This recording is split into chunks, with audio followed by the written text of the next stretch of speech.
Hello everyone, I'm Ruby Larkspur. Welcome to the garden. And you're listening to the Sunlit Blossoms PODFIC. If you're listening on my Patreon, I thank you for your pledges.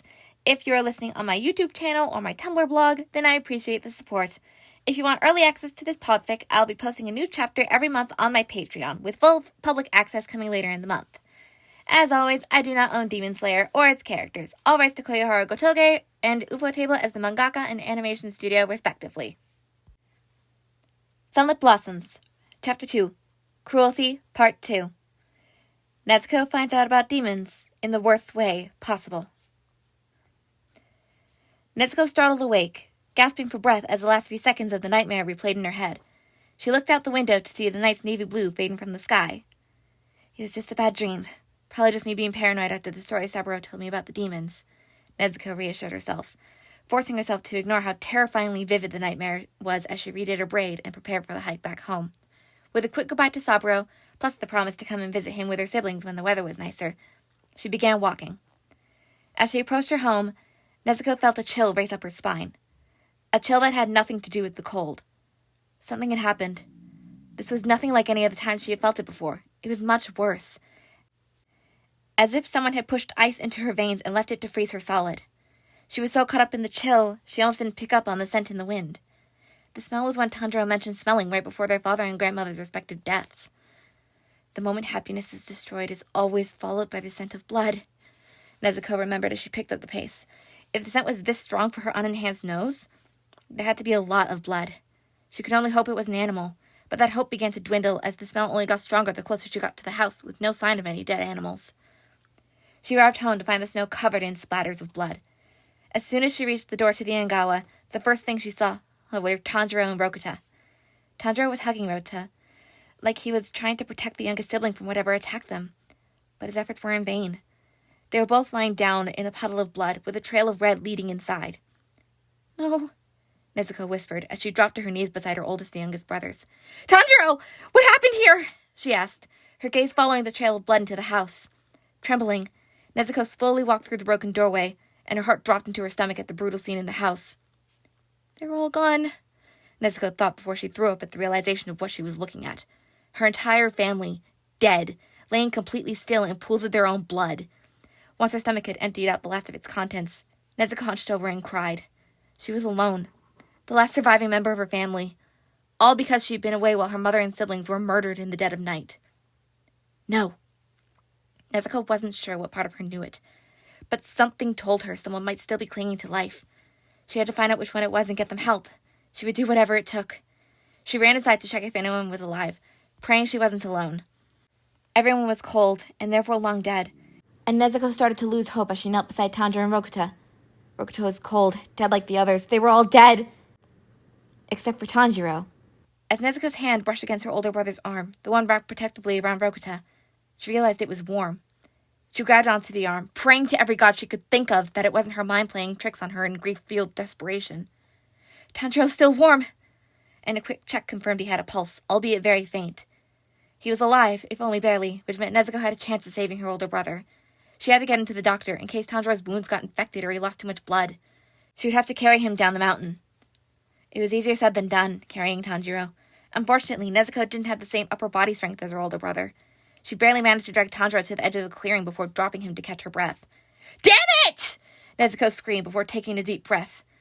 "Okay, carrying Tanjiro won't work, but I can't just sit here and do nothing, not while Tanjiro is in this condition," she muttered, pinching the bridge of her nose when she realized she wasn't talking to anyone. Great, I'm talking to myself now. Maybe I can patch him up. That'll at least buy him a little more time while I try to figure something out. She ran inside to try and find something. They had medical supplies in one of the closets. Being as far up Mount Kumatori as they were meant they tried not to cause too much hassle for medical problems, and that meant having and maintaining a basic first aid kit for small emergencies, anything that didn't require an actual doctor right away. While Tanjiro very much needed a doctor sooner rather than later, the supplies would at least buy him a little extra time. Hopefully enough to save him. Tanjiro didn't know what happened. He woke up only slightly, disoriented and still in pain, but alive and no longer feeling like his blood was on fire. Why did he remember the sensation of burning from the inside? He was being moved around. Someone pushed him onto his back and dragged him through something cold, yelling and muttering something Tanjiro's barely conscious mind couldn't understand. The footsteps of whoever found him faded, and he forced himself to his feet. How could this happen? Nezuko asked herself as she went through the cupboards, trying in vain not to let the blood stain more than it already had. Was it a bear that couldn't hibernate? Was it bandits? Neither of those made sense, though. Even though he was sick, Tanjiro would have smelled the danger long before it got anywhere near the house. What could have possibly snuck up on him? Much less until it got to the house and managed to kill everyone else and seriously injure him. A sweet scent was in the air, making him realize just how hungry he was. You should eat. Quickly, a voice spoke up. One that was unfamiliar, but he instinctively knew he had to listen to. Tanjiro followed the scent. After getting the supply she needed, Nezuko heard growling outside. Is whatever killed everyone back? Damn it, I shouldn't have left Tanjiro outside, she thought. Looking around for a weapon, she found the axe, thankfully, and grabbed it before running outside. She forced herself to ignore the blood on the blade, and could only hope it wasn't her family's. She came outside, ready to defend herself, only to see Tanjiro. Tanjiro, who was on his feet and walking, or like stumbling, towards the house. Tanjiro, wait! Nezuko called out. You're injured. You shouldn't move too much. Wait. How is he standing? She wondered, her gaze drifting down to Tanjiro's blood-covered leg. He shouldn't have been able to put weight on it with that kind of wound. What on earth was going on? The scent was close. Someone was talking to him, but he couldn't understand a word they were saying. He was too hungry to care. All he could focus on was the scents in the air, making his hunger more prominent by the second. Something dripped in the snow. Nezuko only heard it because of the silence in the clearing. She turned her gaze back to Tanjiro's face. What she could see of it, anyways. He was drooling. Oh no, he's already gotten an infection, she thought. Walking towards Tanjiro, she stopped in her tracks with a terrified gasp as Tanjiro lifted his head. The burgundy eyes she had known since childhood were replaced by blood red, and his pupils were slit like a cat's. The veins on his face were bulging prominently. Nezuko could see them from her spot just outside the door. But the changes that unsettled her the most were the much sharper fingernails and the fangs. Tanjiro looked ready to pounce, and fear rooted Nezuko in place. The drill continued to flow while Tanjiro's gaze focused on something, and Nezuko followed it. Get Mokutan inside! Something yelled in the back of her mind. Nezuko bolted towards her baby brother's corpse, silently apologizing before throwing him into the house. She whipped around just in time to see Tanjiro lunge for her, and immediately raised the handle of the axe, not quite able to suppress her terrified shriek. She barely managed to wedge it between the incredibly sharp teeth her brother now had, but it was enough to keep him from biting her. With a snarl, Tanjiro shoved Nezuko onto the ground, pinning her and pushing against the axe. One of the scents moved, followed by the sweeter scent fading slightly, and Tanjiro turned his focus to the second scent. Eat! The voice snapped, and Tanjiro lunged for the scent. He moved to take a bite, only for something to get wedged in his mouth. Why are they fighting so much? Tanjiro wondered in frustration, pushing against the blockage and forcing the source of the scent onto the ground. Whatever was wedged in his mouth stayed put, keeping him from getting any closer to the scent. It doesn't matter. You're stronger, the voice assured him. They'll give out eventually, and then you will be able to eat. Tanjiro's stomach cramped at the reminder he hadn't eaten. Just a little longer. Damn it, why am I so weak? Nezuko thought as she struggled to keep Tanjiro back. It was terrifying to see him like this. The aggression and bloodlust didn't fit her older brother, not the kind of person she grew up with.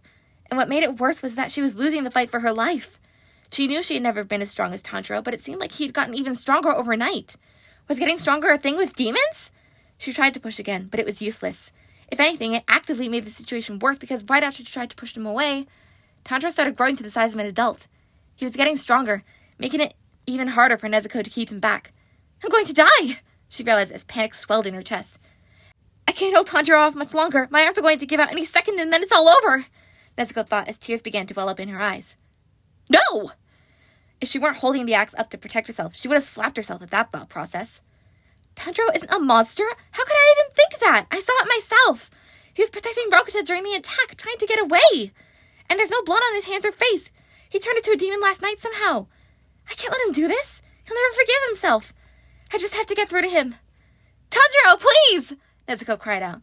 You have to fight it. Don't let the demon take over. Come back, big brother! She cried, fighting to keep her aching arms from giving out. It's me, Nezuko, your little sister. Please, come back to me. I can't lose you too, she screamed as her tears began to fall. I'm sorry, Tanjiro. You shouldn't have had to suffer like this. You had to watch Mom and our siblings die. You all must have been in so much pain. I shouldn't have left. It should have been me who ended up like this, not Tanjiro. Please, whatever gods are listening, please, don't take my big brother from me. As he tried to get past whatever was in his mouth, Tanjiro heard a familiar voice crying out to him. The haze started to leave his head, and he noticed dark hair that contrasted against the snow. But it was different from the man. The hair was longer, and the eyes weren't the same unnatural shade of red as the man's eyes were. Then his head finally cleared up as the person he was attacking cried, "It's me, Nezuko! Your little sister! Please come back to me! I can't lose you too!" Tanjiro realized the scent, the thing that his mind had perceived as food a second ago, with Nezuko struggling under him.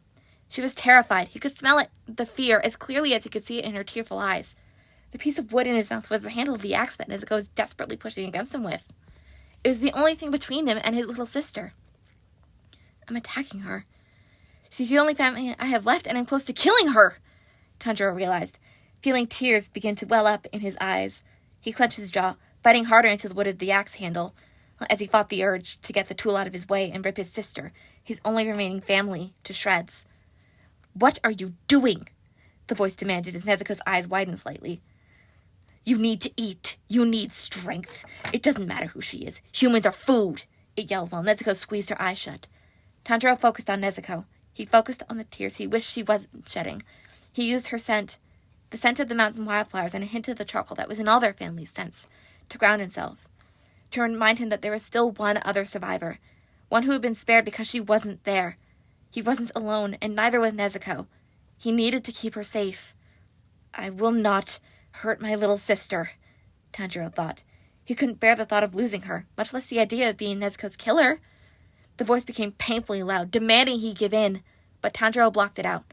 He wasn't going to hurt Nezuko, no matter who or what told him otherwise. As Tanjiro strengthened his grip on the axe, Nezuko was sure this was the moment she was going to die. He was going to rip the axe out of her grasp and tear her to pieces. She was sure of it, and closed her eyes in preparation for her inevitable demise. To her surprise, however, a tear landed on her face. That wasn't from me. She opened her eyes and looked at her brother, watching him cry as his growling started to fade into whimpers. Tanjiro mumbled around the axe. The pressure on her shoulders disappeared while Tanjiro began to shrink back down to normal size and took a few steps away from Nezuko. In her shock, Nezuko let go of the handle. He's trying to control himself. He's moving so he doesn't hurt me, Nezuko realized, slowly getting up and reaching out to Tanjiro. "Hey, it's okay. I'm okay, Tanjiro," Nezuko whispered. As her hand came closer to Tanjiro, a razor-thin burning sensation raced across her neck. A flash of red appeared out of the corner of her eye, and she lunged forward to get Tanjiro out of harm's way. The katana that swung for where Tanjiro's neck had been cut off the loose end of Nezuko's braid, but that was better than her brother's head. A gust of wind hit the siblings, throwing the both of them into a tree trunk. Tanjiro took the brunt of it, wrapping his arms around Nezuko as they rolled. He was back to growling and snarling, but this time it was directed at the stranger that had to be wielding the blade that nearly decapitated him. "Do not worry, miss," the stranger said while Tanjiro hugged Nezuko close with a warning growl. "I will get you to safety. Just remain calm." "Safety? But Tanjiro's protecting me, and this guy nearly decapitated him," Nezuko thought before remembering that Tanjiro was a demon. And with how he had come dangerously close to eating her not 1 minute ago, it didn't surprise her that someone coming to the scene with the only context being Tanjiro's new demonic status would immediately think she was in danger. Especially combined with the fact that Tanjiro was acting in a way that she saw as protective, but someone else might see as territorial. Yeah, not surprised this guy thought she was in danger, come to think of it. "Tanjiro," she whispered. "Put me down. It's okay. I'll be okay, I promise," she added. Tanjiro was reluctant, clearly wanted to protect her, but he let her go, and Nezuko got to her feet and turned to the stranger with a defiant glare. Everything about his appearance was fiery, right down to the flame-like hair that would make him stick out like a sore thumb in a crowd. "Are you all right?" the man asked while Nezuko got between him and her brother. She turned her gaze back to Tanjiro, finding the axe still in his mouth. "Miss, I'm going to have to ask you to stand back. That creature is dangerous. I would not want you to get hurt by it." "Tanjiro, the axe," she whispered. Tanjiro shook his head in protest, clearly wanted to keep the handle where it would keep him from potentially hurting someone. A part of Nezuko was thankful. Tanjiro's behavior meant he had regained enough reason to stop attacking her. The other part was equal parts worried and frustrated. The axe was her only means of defense, even if it wouldn't do much against someone who was clearly trained in wielding his weapon. She turned back to the man. "Sir, I think there's been a misunderstanding. He's my elder brother, and he's not a creature or an it." "Ah, I forgot to inform you of this, young lady, but that is not your brother. Not anymore," the man stated, though his smile remained in place. He has been turned into a demon, and I doubt it will consider your familial bond before devouring you at the first opportunity." "But he recognized me, I swear!" Nezuko countered. "I don't know how it happened, but it is quite simple, really. His wounds were brought into contact with demon blood. That is how these monsters multiply," the man said, raising his sword. Okay, so this isn't something that happens naturally, Nezuko thought, holding back a sigh of relief. Now was not the time to celebrate the fact the family didn't have a secret demon ancestor, or something like that. She had to protect Tanjiro. She wasn't losing the only family she had left. "I am truly sorry," the man sighed. "But for everyone's safety, especially your own, I will have to decapitate that demon. If it is any consolation to you, I will grant what little is left of your brother the most painless death I can to ease both your suffering and his." "Tanjiro hasn't killed anyone!" Nezuko protested. "Forgive me for not believing that will be constant. Just a moment ago, it was attacking you. If I had not shown up when I did, you most likely would have been torn to shreds and devoured," the man replied. "It is not hard to tell that the mess here is a demon's work," he added, gesturing to the bloodstained snow leading into the house. Nezuko slowly reached behind her, grabbing the blunt end of the axe and gently tugging. "He didn't do it. He's innocent. He was turned into a demon last night. He was as human as you and me when I left home yesterday," she yelled. "Tanjiro would never hurt anyone, especially not our mother and our little siblings. He would sooner die than hurt them. You hear me? Family does not matter to a hungry demon, and that one is undoubtedly starving right now," the man declared, his smile faltering slightly. "So please, before it brings you harm, stand aside." "I told you not to call him an it. He is a person, not some animal," Nezuko snapped. "Besides, he recognized me. He stopped himself from hurting me. He still has some of his humanity left. I saw it with my own eyes. He stopped. My big brother is still in there," she added, tightening her grip on the handle and tugging a bit more insistently against her brother's grip. She glanced back at Tanjiro, hoping he understood what she wanted. He was hesitant, but released the axe. However, a gust of wind kicked up the snow between the two. The wind caused Nezuko's hair to fall out of its braid. The black waves flew around her in the snow. When it cleared, Tanjiro was gone. "I understand you are trying to protect it, but it is futile to protect a man-eating monster. And you also made quite the mistake. Never turn your back on your enemy," the man told her, bringing Nezuko's attention to him. He had Tanjiro in his grasp with one hand, and was pointing his red-bladed katana in the other at Tanjiro's neck. The hand holding Tanjiro's arms behind his back wasn't losing its grip, evidenced by him struggling to get free. And Tanjiro was trying with all his might to loosen the Demon Slayer's grip, snarling and thrashing as much as he could with his arms forced behind his back. "Let him go!" Nezuko snapped. If she could do something, anything, to not watch the rest of her family die right in front of her, she would do whatever it took. "It is dangerous. As I said, I will make this as painless as possible so whatever is left of your brother can pass over to the next world peacefully. And you can rest assured that no innocent lives will tarnish his conscience," the man replied. Tanjiro continued to attempt to put up a fight, and the man stabbed his katana into Tanjiro's shoulder in response to the struggle. The wound elicited a pained cry from Tanjiro, and Nezuko barely kept herself from lunging at the man. "No! Stop it! Don't hurt him!" Nezuko cried, fighting back tears. Whether they were from fear, rage, grief, or any combination of the three, she didn't know. She didn't really care either. "He's all I have left. Look at him. There's no blood on his hands or mouth. He's innocent, like I told you. You can't kill someone for a crime they never committed, can you?" She was desperate at this point. She had already lost too much in one day. "I won't lose Tanjiro. Not after we've already lost everyone else. I'll do whatever it takes to get you to spare his life. I'll find a way to turn him back into a human. I'll heal him. I'll make sure he doesn't eat any humans. I'll hunt down the demon that did this. Just don't kill my big brother." "Turning a demon back into a human? I'm afraid that is impossible. A human who is turned into a demon cannot be healed," the man replied. "If it were possible, demon slayers would no longer be required." He withdrew his blade from Tanjiro, raising it to cut off Tanjiro's head. Tanjiro responded by jerking even more against his captor, his growling becoming less enraged and more distressed by the second. But it was no use. He couldn't escape. He was going to die. Panicking, Nezuko looked for something to throw. She quickly grabbed the nearest rock, throwing it with all of her strength and watching it bounce harmlessly off the hilt of the katana. It would at least delay her brother's decapitation. "Let him go! I'm not quitting until you let him go!" she yelled before another wave of snow blocked her vision. "Hopefully this guy can't see through it either," she thought as she ran behind the nearby log pile, picking up another rock on her way. "All right, Nezuko, just think. What would Tanjiro do if he was in my place?" She needed a plan, and fast. If she took too long, Tanjiro was going to be killed, and Nezuko would be truly alone. Luckily, the man's fiery hair made him easy to spot, even with the snow blocking him. "There's no way I can physically beat this guy. I'm nowhere near strong enough. But I can still try to save my brother, or at least distract this guy long enough for Tanjiro to use his head," she thought. She threw the rock and bolted for the other end of the log pile. She didn't have much upper body strength, But she did always have strong legs, so she kicked one of the logs on the ground with all her might. As the log flew through the air, she ran back around the log pile, then ran for the swordsman. "I will admit that caught me slightly off guard," the man exclaimed as the familiar sound of wood breaking echoed through the clearing. The swordsman raised his blade as Nezuko approached, the blunt end facing her. On nothing but pure instinct, Nezuko ducked under the sword as the man swiped at the side of her neck, then prepared another kick. She still had the axe, but she didn't want to try swinging that unless she had exhausted her other options. "Let Tanjiro go!"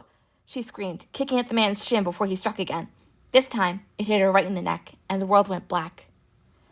Tanjiro froze in shock, watching the flame man swing the handle of his sword into Nezuko's neck. He watched his little sister collapse into the snow, and something snapped inside him. The flame man hurt Nezuko. Tanjiro had to protect her from him, but first, getting free. The man's grip was loose. He could use that. As the girl dropped to the ground unconscious, Kyojuro tried to regain his footing. She had strong legs, he'd give her that. It was impressive that a civilian had such strength. The demon boy snarled, thrashing against Kyojuro's grip even more than before. With his footing off, the flame Hashira couldn't properly keep his grip without losing his balance. The demon saw an opportunity and took it, freeing one arm and swinging itself forward head first. The headbutt made contact with Kyojuro's face, stunning him, causing his grip to loosen completely and allowing the demon to get free. "Well, its head is quite hard, similar to a rock," Kyojuro thought to himself, raising a hand to his nose. It was bleeding, obviously broken. He didn't get a chance to do much else before he was kicked away by the demon, and then said demon ran for the unconscious girl. "It's going to eat her," Kyojuro realized, raising his katana as the demon crouched in front of the girl. Instead of devouring what it should perceive as a completely defenseless meal, however, the demon gently placed his hand on the girl's head. Nezuko? Kyojuro barely heard it, but the demon managed to force the name out as it fussed over the girl. Surprisingly, it seemed distressed rather than ravenous. Is that the girl's name? Kyojuro wondered, keeping his sword raised just in case. Most newborn demons don't even remember they have family, much less names, especially not before they've eaten, but it's too late by then. What a curious case. He cautiously approached the siblings, and the demon immediately turned around and put itself between Kyojuro and the girl. "No," the boy snarled. His blood-colored eyes trained on the flame Hashira. His stance was defensive, and he was keeping himself firmly between Kyojuro and the girl, growling all the while. What further confounded Kyojuro was that the boy was keeping prey behind him. Most demons crouched over their prey, especially newly turned ones that were desperate for food, to keep it in easy reach and prevent any escape attempts. The girl had insisted the demon that was once her brother still had some humanity left, and Kyojuro began to wonder if she was right. But others have said the same thing, only to end up as their family's next meal, Kyojuro reminded himself, continuing to watch the boy. His dance wasn't the same kind of defensive as a demon guarding its prey. It was more like he was protecting her. And after Kyojuro knocked the girl unconscious and stabbed the demon, a part of her wasn't surprised the demon boy saw him as a threat. The demon stayed in place for another second before leaping at Kyojuro. "He's trying to intimidate me, so I stay away from the girl," he noted, as he easily dodged the claws swiping for his face. As a newborn demon, the boy was moving on still developing instincts and nothing else. If he wanted to, Kyojuro could easily decapitate him. The demon jumped onto a tree behind Kyojuro. "I wonder, maybe these two are different," he thought, turning around as the boy lunged. He jabbed at his neck, letting the boy drop to the ground before walking away to find some supplies. "We're sorry for leaving you, Nezuko," her mother's voice whispered. "Take care of Tanjiro, all right?" Nezuko opened her eyes slightly, turning to an unfamiliar presence. The man Nezuko found, as blurry as he was, looked like Tanjiro. If Tanjiro were an adult, she couldn't see his face. "Good luck," the man said calmly, turning slightly towards Nezuko before the dream faded. Thank you for tuning in to this chapter of the Sunlit Blossoms PODFIC. If you enjoyed and want early access to this PODFIC, you can become a member on my Patreon. Any and all support would be greatly appreciated. Before we sign off for today, here's this month's Taisho era secret. I hear that Nezuko's leg strength is on par with the power behind a headbutt from Tanjiro or their mother. With enough power behind a kick, she can break bones with only faint bruising to herself. With that, I hope you all enjoyed, and I will see you all next time. Thank you for listening, and farewell!